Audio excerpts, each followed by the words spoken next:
What's going on, guys? Eric here from MajorLeagueTrading.com, and in this video I want to talk about something that I think is pretty important, and that's just taking profits when you can and not when you have to. So we're going to talk about a couple things with that and actually do a trade review video here on Apple, and you can see I've got the entry and the exit marked up here, but the big takeaway from this video is going to be to take profits when you can and not when you have to.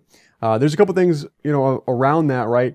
Number one being, don't be a dick for a tick. And what I mean by that is you have targets outlined for your trades, or at least you should have.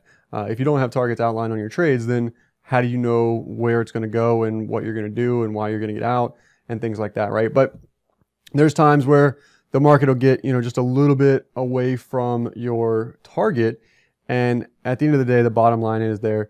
I'm going to say it again. Don't be a dick for a tick. If you're getting really, really close to your targets there, and you start to see something else, go ahead and take that position off, or take some of it off into your targets.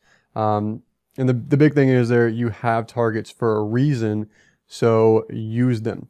So what I want to do, I'm going to walk through a trade that I took here this week in Apple, and you can see I've marked up the entry on the chart, which is right in through here, right about 10 o'clock on Wednesday morning.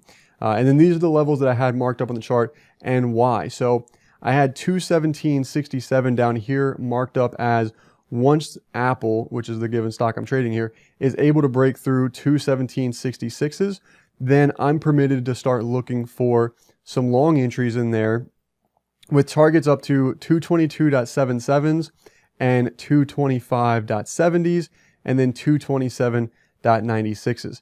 Now, I put this position on at about 10 o'clock in the morning on Wednesday, 9/11/19, and then I took this position off here starting at 9:30 and 17 seconds on the 12th, and then exited all the way out fully by 9:42 in the morning. So this trade was good for roughly about 24 hours, and I'll bring over the fills and stuff like that as well here. But the big thing with this trade being is that, number one, I had rules in place as to why I was looking to get into this trade. The market was able to break through a level that I was watching for, and I had targets in mind for where it was going to go.